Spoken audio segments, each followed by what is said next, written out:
ಮರ್ಯಾದೆ ಇದೆಯೇನ್ರಿ ಅಶೋಕ್ಗೂ C T ರವಿಗೂ ಇಂಥ ವಿಚಾರ ಬಂದಾಗ ಇವರು ಮುನಿರತ್ನ ಟಾರ್ಗೆಟ್. ಅಷ್ಟು ಒಕ್ಕಲಿಗರ ಮೇಲೆ ಪ್ರೀತಿ ಇದ್ರೆ ಸಿದ್ದರಾಮಯ್ಯ ತೆಗೆದುಹಾಕ್ಬಿಟ್ಟು ಮಾಡ್ಲಿ ಒಕ್ಕಲಿಗರನ್ನ.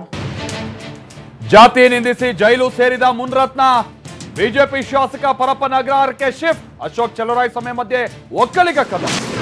ಗೂಢ ಕೇಸ್ನಲ್ಲಿ ಏನೂ ಇಲ್ಲ, ನಾನು ಏನು ಮಾಡಿಲ್ಲ, ಏನೂ ಇಲ್ಲ. ದೊಡ್ಡ ದಾಸೋಳು ಚೆಂಡುವನ್ನ ರಾಜ್ಯದ ಜನರಿಗೆ ಮುಟ್ಟಿಸಿದ್ರೆ ನಾವೆಲ್ಲ ಮುಟ್ಕೊಂಡು ಸುಮ್ಮನೆ ಹೋಗ್ಬೇಕು. ಮನೆ ಮುರುಕರು ಇದ್ದೇ ಇರ್ತಾರೆ. ಮೂಡಾ ಕೇಸ್ನಲ್ಲಿ ತಪ್ಪು ಮಾಡಿಲ್ಲ ಎಂದ ಸಿಎಂ. ಹೂ ಮುಡಿಸ್ಬೇಡಿ ಅಂತ ರವಿ ಟಾಂಗ್. ದೆಹಲಿ ಸಚಿವೆಗೆ ಒಲಿದ ಸಿಎಂ ಪಟ್ಟ. ರಾಷ್ಟ್ರ ರಾಜಧಾನಿಯಲ್ಲಿ ಇನ್ನು ಮುಂದೆ ಅತಿಶಯ ಆಡಳಿತ. ಕೇಜ್ರಿವಾಲ್ ಕೈಗೊಂಬೆ ಎಂದ ಬಿಜೆಪಿ. ತಿಂಗಳ ಕೊನೆಯವರೆಗೂ ದಾಸನಿಗೆ ಜೈಲೇ ಗತಿ. ಪತಿಯನ್ನ ಭೇಟಿ ಮಾಡಿದ ವಿಜಯಲಕ್ಷ್ಮಿ. ಖಾಕಿ ಮಾತು ಕೇಳದ ದರ್ಶನ್ಗೆ ಸಂಕಷ್ಟ.